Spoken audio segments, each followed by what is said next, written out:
स्वागत। मैं सुनीता। एक नजर आज की मुख्य गतिविधियों पर। जिला कलेक्टर ने शिक्षण संस्थानों में वैक्सीनेशन कैंप का लिया जायजा।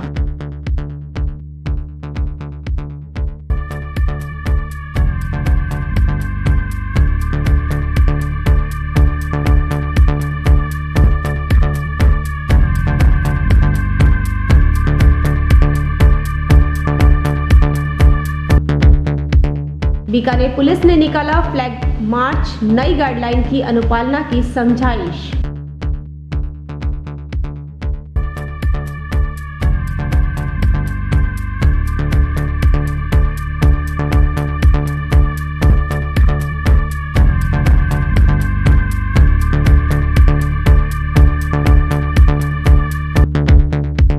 शिक्षक नेता पुरोहित की स्मृति में वैक्सीनेशन शिविर का आयोजन।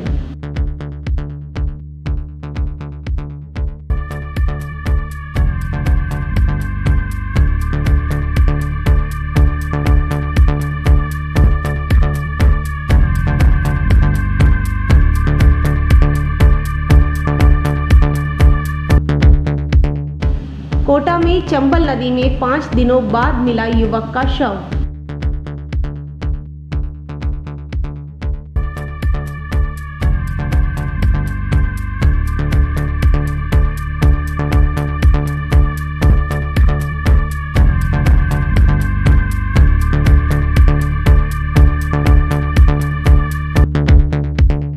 जिला कलेक्टर ने एमसीएच विंग का किया औचक निरीक्षण।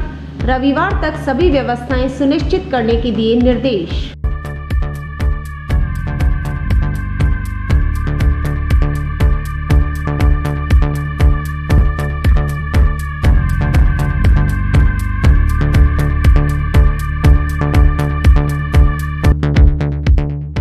सिंथेसिस में कोविड वैक्सीनेशन कैंप का हुआ आयोजन।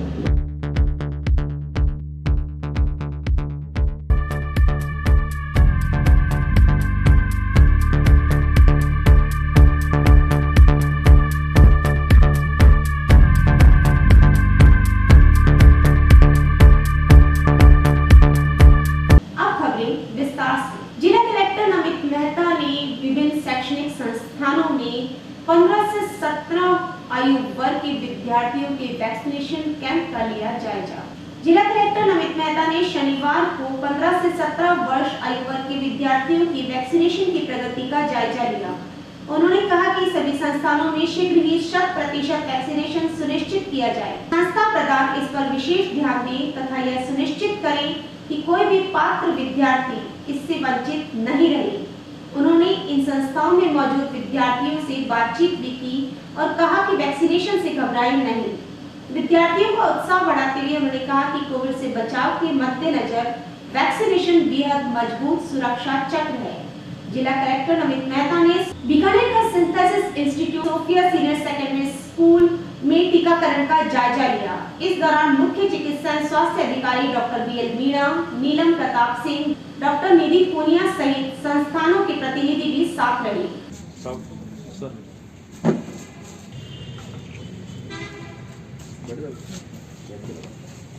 बीकानेर पुलिस ने किया फ्लैग मार्च, नई गाइडलाइन के आते ही आमजन से कोविड प्रोटोकॉल की पालना की समझाइश की गई। दफ्तरों में भी 50% कर्मचारियों की उपस्थिति का प्रावधान कर दिया गया है। प्रदेश भर के साथ साथ बीकानेर में भी पाबंदियों की नई गाइडलाइन के प्रावधान लागू हो गए हैं। सरकारी दफ्तरों में केवल 50% कर्मचारियों को ही बुलाया गया है, बाकी कर्मचारी घर से काम करेंगे। नए प्रावधान के अनुसार अब सरकारी दफ्तरों में 55 साल और इससे ज्यादा उम्र के कर्मचारियों और दिव्यांग कर्मचारियों को ऑफिस बुलाने पर पाबंदी लगा दी गई है। इन सभी पाबंदियों की आम नागरिकों को जागरूक करने के क्रम में बीकानेर पुलिस ने फ्लैग मार्च निकाला, जिसमें पुलिस और प्रशासन के अधिकारियों द्वारा गाइडलाइन की पालना हेतु आमजन को जागरूक किया गया। नाइट कर्फ्यू और मास्क पर आज से सख्ती शुरू कर दी गई है। नाइट कर्फ्यू रात्रि 11 बजे से सुबह 5 बजे तक रहेगा। शहरों में पुलिस के नाके लगाकर नाइट कर्फ्यू में बेवजह बाहर निकलने वालों के चालान और वाहन जब्त करने की कार्रवाई होगी। सार्वजनिक जगहों पर बिना मास्क नजर आने वाले लोगों पर जुर्माना लगाया जाएगा। इसके साथ ही शादी, ब्याह व अन्य आयोजनों में 100 लोगों की लिमिट होगी। वहीं शव यात्रा में 20 लोगों की ही बाध्यता रहेगी।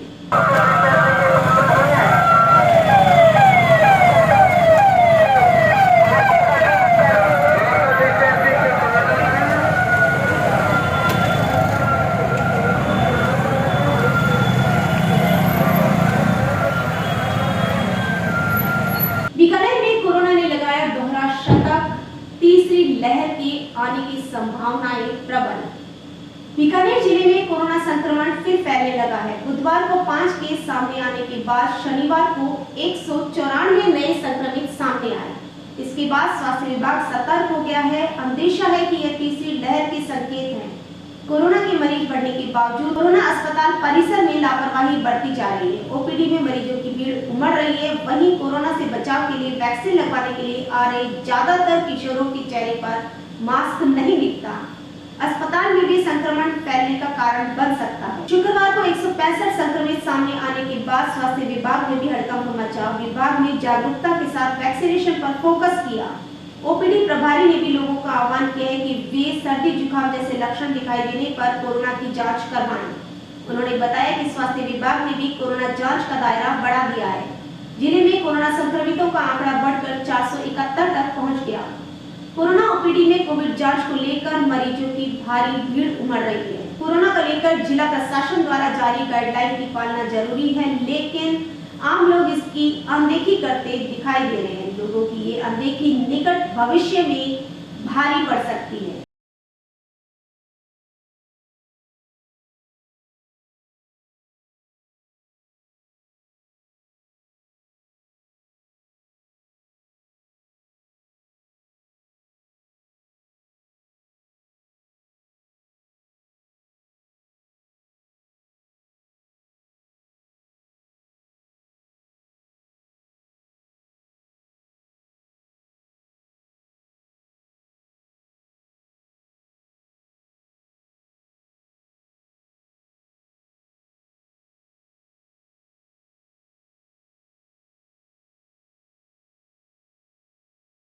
शिक्षक नेता भंवर पुरोहित की 7वीं पुण्यतिथि पर श्रद्धांजलि सभा का आयोजन किया गया और साथ ही वैक्सीनेशन शिविर का भी आयोजन किया गया। आयोजित हुए वैक्सीनेशन शिविर में स्कूली विद्यार्थियों के साथ साथ मोहल्ले के लोगों का भी वैक्सीनेशन किया जा रहा है। उनकी स्मृति में आयोजित वैक्सीनेशन शिविर से लोगों व स्कूली विद्यार्थियों को कोरोना जैसी महामारी से बचाना उनको सच्ची श्रद्धांजलि होगी।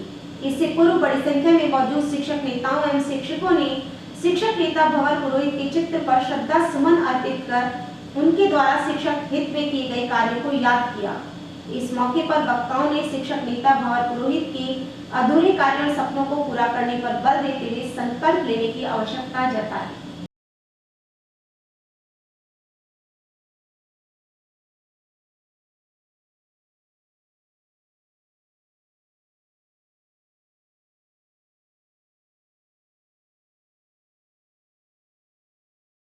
स्वर्गीय भंवर पुरोहित प्रदेशाध्यक्ष राजस्थान शिक्षक संघ शेखावत की ये 7वीं पुण्यतिथि है और 7वीं पुण्यतिथि में हमने 7 सालों में अलग अलग तरह के कैंपों का आयोजन किया है, जिसमें सरकार द्वारा जो भी योजनाएं दी गई है और जो भी दिए गए हैं, जैसे EWS है, भामाशाह है, विवाह पंजीकरण है और ऐसे कई कार्य हमने इन 7 वर्षों में कार्य किया है। अभी वर्तमान में कोरोना महामारी को देखते हुए हमने बच्चों के लिए एक विशेष तौर से ये वैक्सीन का कैंप रखा है। बीकानेर स्थित तेलीवाड़ा रोड पर पूर्णासर हनुमान मंदिर में सुंदरकांड का आयोजन किया जा रहा है। आयोजन में भगवान से प्रार्थना की जा रही है कि बीकानेर में कोरोना के कहर से जल्द बचाव हो। आयोजन का मुख्य कारण शहर में बढ़ रहे कोरोना के संक्रमण को देखते हुए भगवान महावीर से अरदास की जा रही है कि शहर को कोरोना मुक्त करवाएं, शहर में अमन चैन भाईचारा बना रहे। इसी कामना को लेकर सुंदरकांड के पाठ का आयोजन किया जा रहा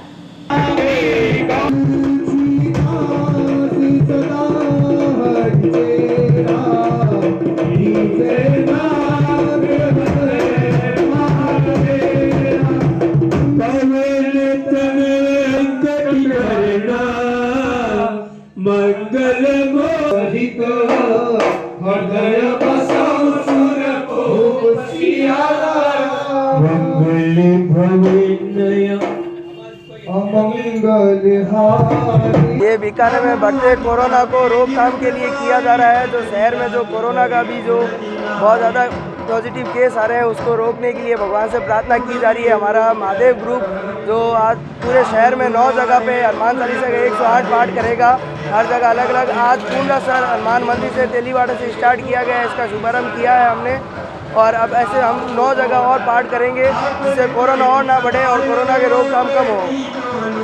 हाँ, हमारा महादेव ग्रुप की तरफ से ये प्रोग्राम किया जा रहा है। कोटा में चंबल नदी में 5 दिनों बाद मिला एक युवक का शव। कोटा के किशोरपुरा थाना क्षेत्र में स्थित चंबल नदी में डूबे किशोर का शव छठे दिन आज मिला। आज सुबह निगम की गोताखोर टीम रेस्क्यू करने मौके पर पहुंची तो शव पानी की सतह पर मिला। टीम ने शव को पानी से बाहर निकाला। पुलिस और परिजनों को सूचना दी, जिसके बाद शव को एमडीएस की मोर्चरी में शिफ्ट करवाया। निगम गोताखोर विष्णु श्रृंगी ने बताया कि जिस जगह किशोर डूबा था वहां 60 से 80 फीट गहराई थी। निगम की 20 गोताखोर व एसडीआरएफ की 10 लोगों की टीम ने 5 दिन तक सर्च अभियान चलाया। मृतक साहिल महावीर नगर क्षेत्र का रहने वाला था। मृतक साहिल अपने दोस्तों के साथ 3 जनवरी को चंबल नदी में मुक्तिधाम व मौजी बाबा की गुफा के बीच वाले हिस्से में नहाने आया था। बताया जा रहा है कि साहिल अपने कपड़े पंप हाउस से चंबल में कूदने की कोशिश कर रहा था। दोस्तों ने उसे टोका भी, इसी दौरान वो चंबल में गिर गया। एक दोस्त ने उसे बचाने की कोशिश की लेकिन कामयाब नहीं हुआ। निगम गोताखोर विष्णु श्रृंगी से की गई बातचीत के कुछ अंश। देखिए, घटना जो है 3 तारीख के दिन में 3:00 की है और ये एक बालक था, किशोर 15-16 साल का, जिसका नाम साहिल था। वो यहाँ पर संभवतः नहाने के लिए आए और वो इस शहरी क्षेत्र में डूब गया था तो उसको तलाशी के लिए लगभग 5 दिन से गोताखोर लग रहे थे। लगातार 20 लोगों की टीम तो नगर निगम की थी और 10 लोगों की टीम एसडीआरएफ की थी। तो 30 लोग 3 बोट में बराबर चल रहे थे और 30 लोगों ने सर्च किया बराबर। तो आज 8 तारीख को सुबह लगभग 8:15 बजे सफलता प्राप्त हुई है और जो छठा दिन है आज उसको तलाश करने का। तो छठे दिन निकाल करके उसके शव को और पुलिस और परिजनों के सुपुर्द कर दिया है। जिला कलेक्टर नमित मेहता ने एमसीएच विंग का किया औचक निरीक्षण। रविवार तक सभी व्यवस्थाएं सुचारू करने के दिए निर्देश। जिला कलेक्टर नमित मेहता ने पीबीएम अस्पताल स्थित एमसीएच विंग का औचक निरीक्षण किया। उन्होंने कोरोना संक्रमण के बढ़ते हुए मामलों के मद्देनजर अस्पताल प्रशासन द्वारा की गई व्यवस्थाओं का जायजा लिया। उन्होंने बताया कि अस्पताल द्वारा कुल 1000 ऑक्सीजन युक्त बेड तैयार किए जाएंगे। एमसीएच विंग के ऑक्सीजन जनरेशन प्लांट और एलएमओ का निरीक्षण किया तथा सभी ऑक्सीजन कंसंट्रेटर्स चालू स्थिति में रखने के निर्देश दिए। उन्होंने कहा कि एमसीएच विंग में 24 घंटे कार्यरत नियंत्रण कक्ष स्थापित किया जाए, इसमें जिम्मेदार कार्मिकों की नियुक्ति हो। एमसीएच विंग के सभी वेंटिलेटर्स चेक करते हुए इन्हें चालू स्थिति में रखने तथा जनरेटर सहित सभी आपातकालीन सुविधाएं चाक चौबंद करने के निर्देश दिए। उन्होंने दवाइयों की उपलब्धता के बारे में भी जाना।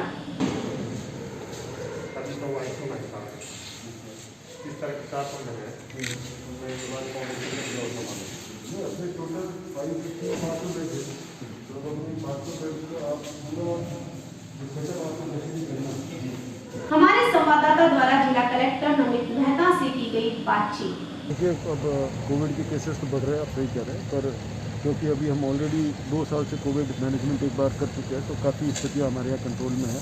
व्यवस्थाओं के हिसाब से जो एमसीएच बिल्डिंग जिसमें आप हमारे साथ चले थे, इसमें लगभग 550 बेड है, जिसमें 100 बेड वेंटिलेटर के हैं, बाकी सारे दूसरे बेड ऑक्सीजन वाले पॉइंट्स के हैं। तो 550 बेड्स हम यहाँ तैयार करेंगे और इसके अलावा लगभग 500 बेड दूसरे वार्ड्स के अंदर हम तैयारी पीबीएम में रखेंगे। 1000 हमारे पास ऑक्सीजन के बेड्स की व्यवस्था पीबीएम अस्पताल में रहे। इसको हम अगले 2 दिन के अंदर वापस से पूरा सेटअप जो है वो हम कर रहे हैं।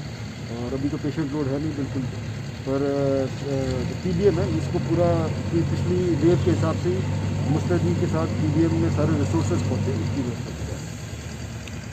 खबरों का सिलसिला यूं ही जारी रहेगा। वक्त है छोटे से ब्रेक का।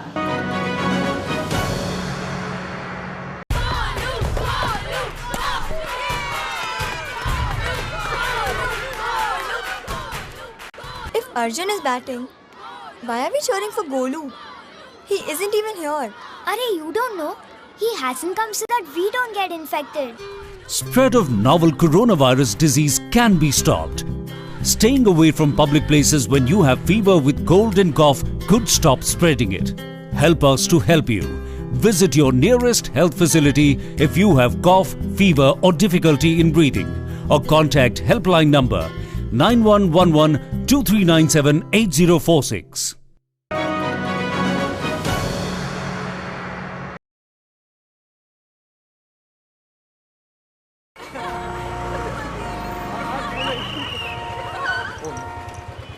बैठिए मैडम बैठिए।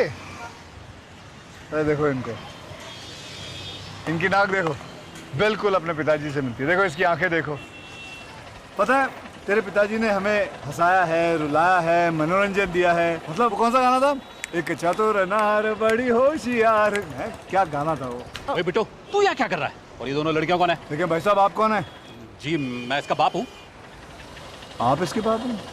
महमूद का बेटा नहीं है तू? अरे हास्य कलाकार महमूद, ये तेरे बाप का रोड नहीं है? जी नहीं। तो फिर बिना हेलमेट के दो लड़कियों को बिठा के व्रूम व्रूम करते शर्म नहीं आती तुम्हें? चालान तो कटेगा भैया तेरा। और अभी उतर के लेके जाओ। आपकी और सबकी सुरक्षा के लिए कृपया ट्रैफिक नियमों का पालन कीजिए, क्योंकि रोड किसी के बाप का नहीं है। शाबाश। सड़क सुरक्षा जीवन रक्षा।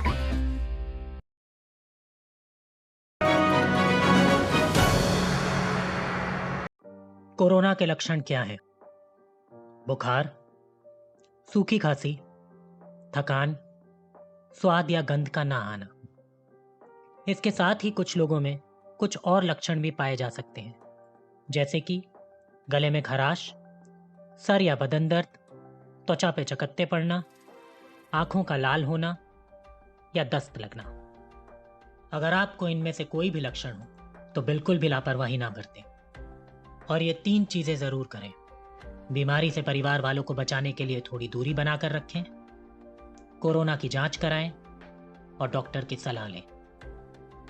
सफाई भी, दवाई भी, कड़ाई भी, जीतेंगे कोरोना से लड़ाई भी।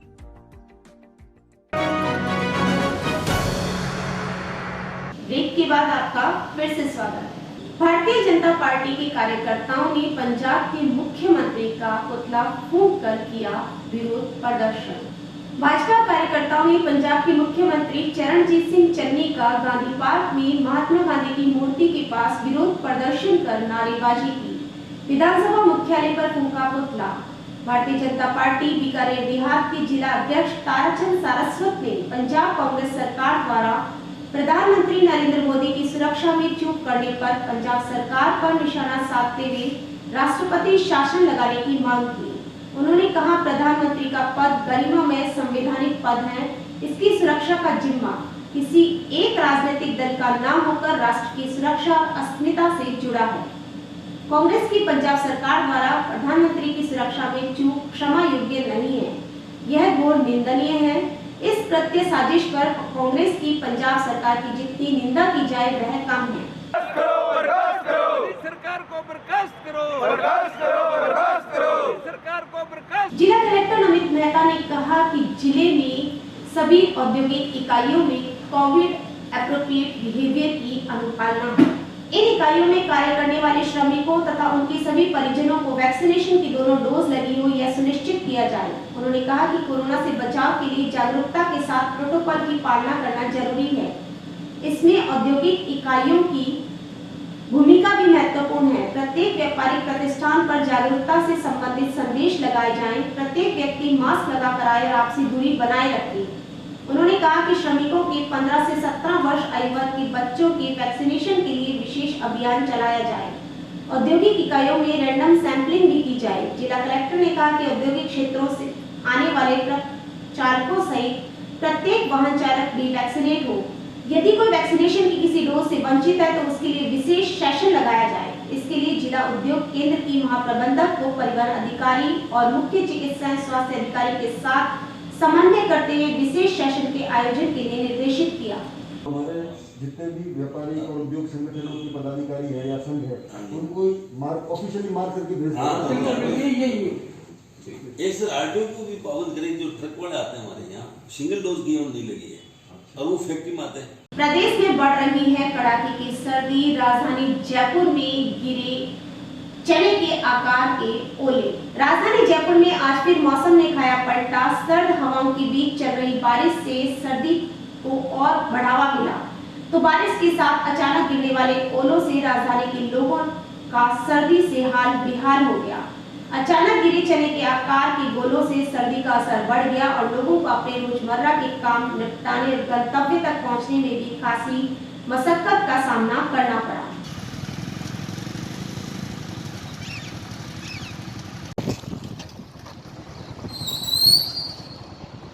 बीकानेर का सिंथेसिस इंस्टीट्यूट मेडिकल के स्टूडेंट्स के पूर्व तैयारी के लिए एक जाना माना इंस्टीट्यूट है। इस इंस्टीट्यूट में 15 से 17 वर्ग के बालिकों के लिए वैक्सीनेशन शिविर का आयोजन किया जा रहा और यह लक्ष्य भी निर्धारित किया गया है कि 100% वैक्सीनेशन हो, बच्चे कोरोना मुक्त रह सके। इसलिए सतत प्रयास किया जा रहा है कि ज्यादा से ज्यादा वैक्सीनेशन को बढ़ावा दिया जाए। मॉर्निंग शिफ्ट में एक में उसका क्या लगता था, तो उसमें अप्रोक्स लेट हो पाया था प्रोसेस स्टार्ट, क्योंकि लेकिन अभी डाटा पर शेड्यूल से थोड़ा पीछे। अपना ये है कि इसको 100% जो भी अपनी स्टूडेंट्स की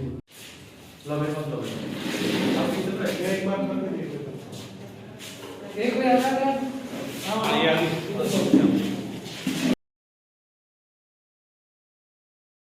आज के बुलेटिन में बस इतना ही। कल कुछ नई गतिविधियों के साथ इसी वक्त इसी चैनल में आपसे फिर रूबरू होंगी। तब तक के लिए नमस्कार।